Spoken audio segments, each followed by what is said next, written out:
Hello, everybody. Nick the Terror here. I've decided to commit some of the demonstrations I do into the classroom into a little bit more formal video. So this might be repetition for some of you. Maybe you sat in the actual demonstration for the course. So this should be a little bit cleaner, probably be a little bit quicker. So I won't be asking as many questions. In one of the classes, we discussed the DMOJ website. And that is basically a website out of Canada that it's a contest platform. They give you programming problems. You can do them in different languages. You score points. They archive some of the programming problems that are presented at some competitions and stuff like that. And it's a really nice website if you want to practice your programming skills. So I often use or will be using a lot of their stuff just to kind of do some demonstrations because their problems target certain things. Now, if we look at my screen up now, this is information about the DMOJ.ca, just stands for Canada. And the problem I'm going to be working on today, let me go to it.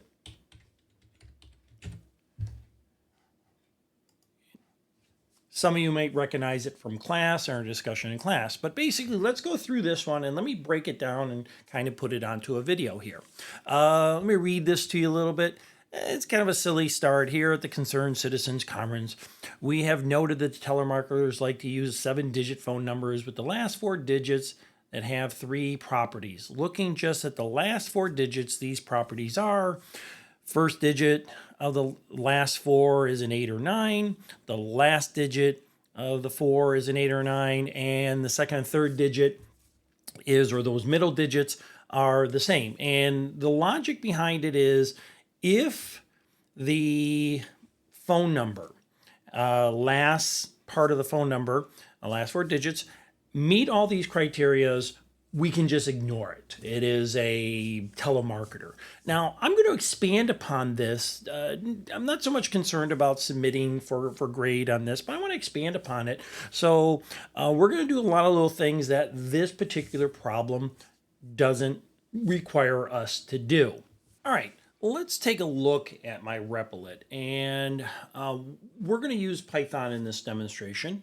So what's the first thing we need to do? Well, again, we don't want to just stare at the screen and hope something comes to mind or try to write the entire code all at once. That's just very unproductive.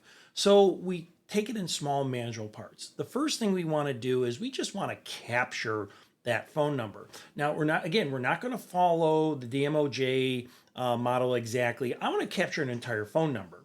So with that in mind, I want to treat the phone number as a string, and that's going to become a very important topic as we keep working on this. So in this regard, I'm going to create a string variable, and I'm going to assign it nothing. Again, I can put it in there, but now I'm going to capture it from the keyboard. For that, I'll use the input command. And you know what? Let's test to make sure, before we go any further, that I am capturing the string. So here, I'll run it. Give it a second, and I'll put the phone number 440 space 525 7467. And it looked like it captured it. Fantastic. The next thing I want to do isn't so much about branching, but we want to get into better programming habits. If you think about it, let me bring up one of my Excel spreadsheets here. A phone number can be represented several different ways. Don't worry about these numbers on it, but look right here. I'm representing a phone number with parentheses, spaces, dashes, and I'm representing this phone number with decimal points. I want to make it consistent, right? I want to find a way that I want to massage the data or create the data that I can look at it in a consistent manner. And that's going to be really important in about 2 to 3 minutes. So what I want to do is I want to massage this data a little bit. I want to get rid of everything that is not a numeric value. Now, this could be a long, drawn out process. I'm going to keep it fairly simple. I'm going to use some Python code.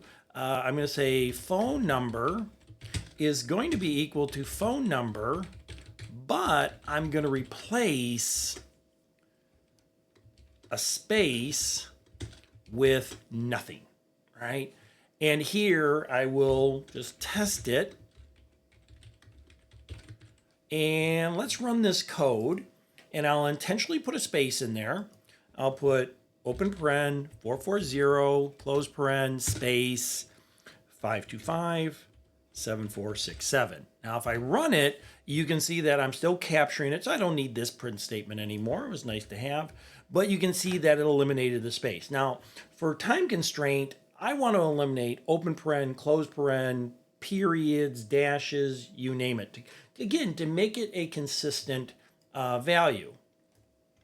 So through the magic of cut and paste, I'm going to get rid of open parens. I'm going to get rid of close parens. I'm going to get rid of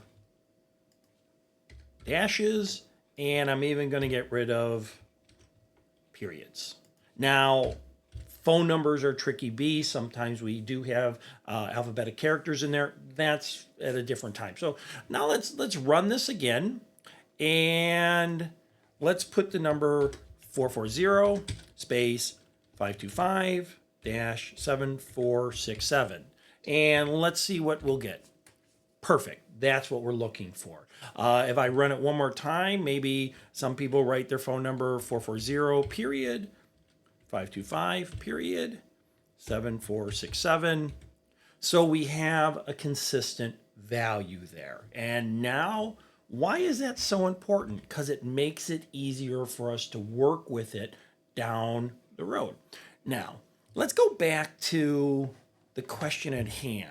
Let's look at these three statements. Actually, let's look at this statement right here. It says, could potentially be a telemarketer if the first digit of the last four digits is an 8 or a 9. Potentially. First digit of the last four digits. Now, let's go back to my phone number here. And I'm going to go to a different screen. Ignore this stuff down here for right now. We're going to touch base that in a second. Here's my phone number, and here's what we call indices. We will use these a lot in the next couple of weeks, especially when we're dealing with arrays and lists and things like that. And an index is basically address of an element inside a string or a list. So for example, this first character in the phone number is at index 0. It's at address 0. This last digit it's at index 9. It gets confusing. Computer science, computers count starting at 0. My analogy is the day you are born, you are 0 years old. So the first index, the first location of our string, the first character of our string, or maybe the first element of a list or array starts at 0. We're concerned basically with those last four digits. And what I want is I want to find out what this digit may be. This first digit of the last four digits, and that happens to be at index 8. Now, let me go back to my Python interpreter here, and let me put phone number is going to be equal to 440 525 7467. That's a string. If I do a type, it shows as a string. I want to find that value right there. If I go back, that's at index 6. Good. So what I can do in Python is I can say phone number, square bracket, 6, the address that I'm looking at, and I say that's a 7. What if I was looking at the one at the 7th location? 4. What if I wanted, what about 8? Or index 8? You see where this is going. All right, these indices and indexing become extremely important when we get into lists and arrays and all this other wonderful stuff. So if I go back to my Replit, program, let's test to see what is at 6. That's the first digit of the last 4 digits. And let's run this. And we can say 440, 525, 7467. If I typed it all right, perfect. So we are pulling out that position at the 6th indice, that's 7. Now we can do some of our branching. This entire demonstration is really about if statements, Booleans, and logic, but we had to get there. So I'm going to say if, and I'm going to say if phone number, that 6th, or I'm sorry, the element at that 6th position, indice, if that is equal to 8, stop. This is wrong. And if you were in class, I told you why this is wrong. This value here is a string value. This is an integer. And this is one of those problems that will haunt you if you're not careful. It's going to compare. It's going to compare the string value 8 with the integer value 8, and it's going to return a false value because they're not going to be the same. So what I have to do is I have to always compare strings to strings, integers to integers. To make that a string, I put it in double quotes, right? Also, remember that first digit of the last 4 digits could also be a 9, so we have to do an OR here, right? We say phone number 6, if that is equal to 9, then we have something. Now, let's talk about Boolean logic here before we go any further. Go back to the screen. I said, ignore this stuff down here. The 2 Boolean logic that we want to deal with is an and an or. In an and situation, both things, or actually all the things, have to be true for the logic to be true. So in this particular case, here, if both are true, then our result of the logic is true. If any one of them are false, then they're false. In the or logic, it says only one of the entire elements need to be true. So true, true, true, false, false, true, all result in true. They both have to be false to be false. That's going to become important to us as we're building our codes and our Boolean logic knowledge. So let's go back here. So what this is saying is if that first digit of the last 4 digits is an 8, or if the first digit of the last 4 digits is a 9, then we have a true situation. And I'm going to close this all up with some nice parentheses. Now, let me declare a variable up here. I don't have to in Python. I do it. I'm going to say first digit 8 or 9. And right now it doesn't have a value. If I type it correctly, none just means that particular variable has nothing in it. Nothing in it. But now down here we say if it's 8 or 9, then let's flip that to true. So first digit 8 or 9 is going to be equal to true. Okay, if it's not an 8 or a 9, else the first digit 8 or 9 is going to be equal to false. Right? All we're testing here, we're testing to see if that first digit of the last 4 digits is an 8 or 9. If it is, then it's true. Now let's test that. And I'm going to say print first digit 8 or 9. Now let's run this. All right. 440, 525, 7467. that first digit of the last 4 digits is a 7. This should come back as a false. Yep, came back as a false. Now let's test if it will work for 8 or 9. And I'm going to speed things up. I'll say 440, 525, 9, 1, 2, 3. True. Let's run it for 8. All right. Let's test it for 8. 440, 525, 8, 1, 2, 3. Good. Now let's worry about those 2 digits in the middle and these values right here. If we go back to our problem, it says if the second and third digit or the middle digits, if they're the same, then we're going to flip the true switch. So guess what I'm going to do? I'm going to say if phone number, and go back here, we're dealing with 7 and 8, indices 7 and 8, right there. So if indices 7, if that is equal to phone number 8, indices 8, then that's a true situation.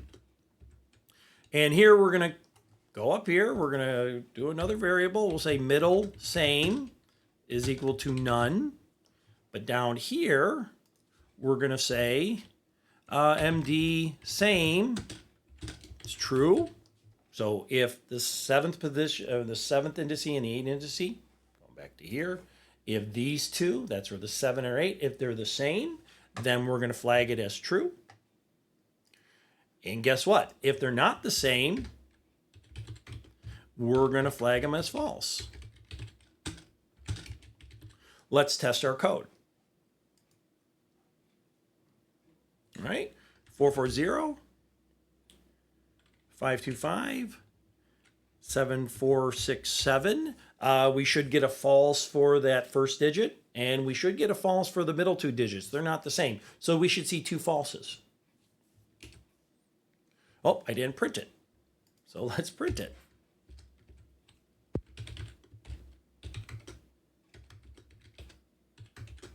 Let's run it again. I don't know why. Let's run it again. 440, 525, 7467. We should get 2 falses. False, false. So that's good. Let's test it with some true value. All right. 440, 8, 22. Oh, sorry. 525, 8, 2, 2, 3. We should get 2 positives now because that first digit of the last 4 is an 8, and then the other 2, then the 2 middle ones are the same. We should get a true, true. All right. Let me get rid of this. I don't need this anymore. Make our code a little more. All right. One more thing we got to test for. Let's go here. If the last digits are 8 or 9, guess what? The exact same thing. So we'll say if phone number, let's check where that indice is. That is this one here, indice 9. 9, if that is equal to an 8, or 9, if that is equal to a 9, this logic here is identical to this logic here. And let's flip that switch. Let's go up and create another Boolean. We'll say last digit, 8 or 9, and we'll assign it a none. Go back down here. If it's an 8 or a 9, then we can say last digit 8 or 9 is true, else last digit 8 or 9 is false. Let's print it so we can test it.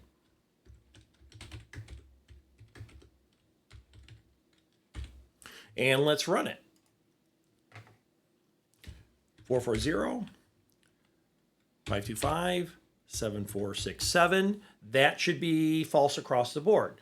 The first digit, the last 4 is a 7. The middle 2 digits are not the same. The last digit is 7. So it should be false across the board. And we get, because I have a typo here, right?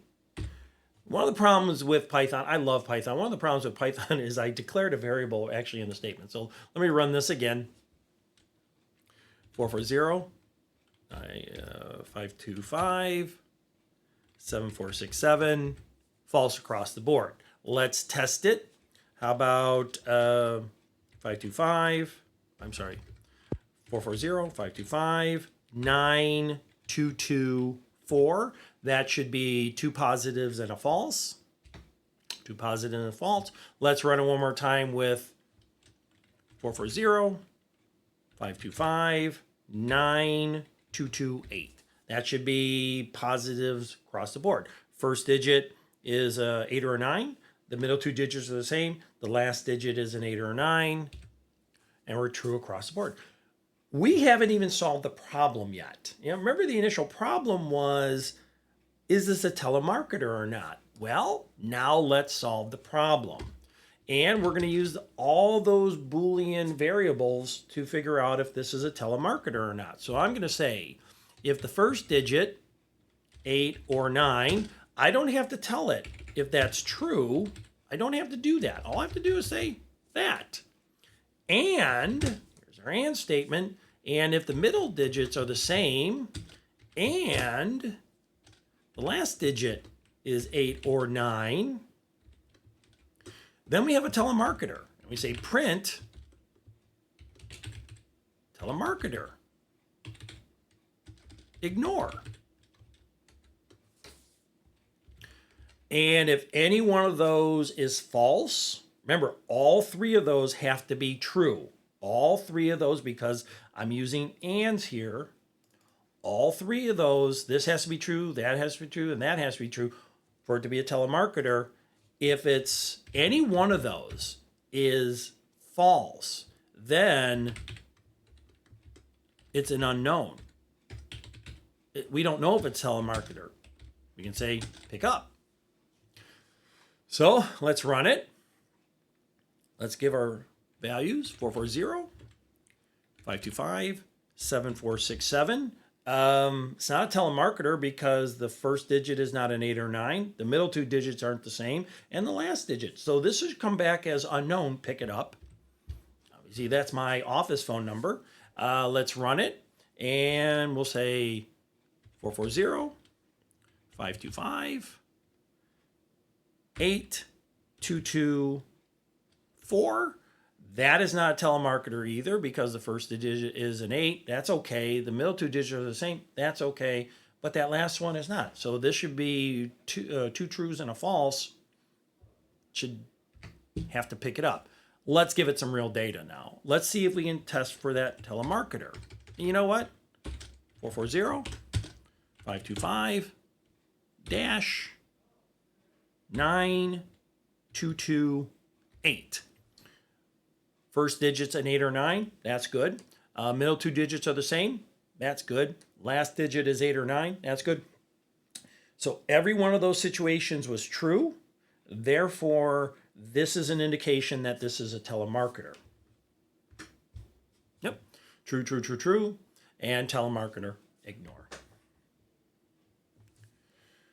We covered a lot in this program. Not just the if statements, but we began to explore massaging data and working with data that were known. If we didn't do that initial massaging of data, if we didn't make it consistent, how can we do the indices? If I go,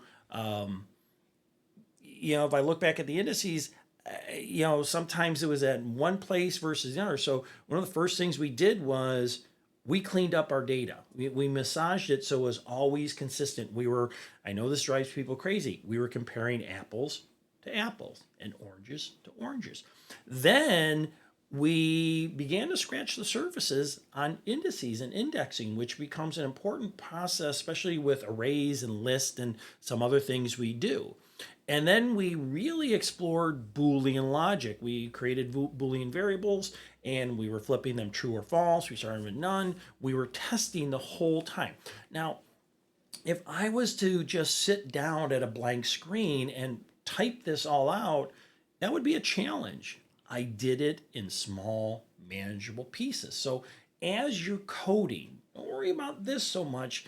As you're coding, small, manageable pieces. Start with the simplest thing that they're asking for. Are they asking for you to input something? Then input might be the first command. And then as you're working, you keep on testing. That being said, let's go learn something.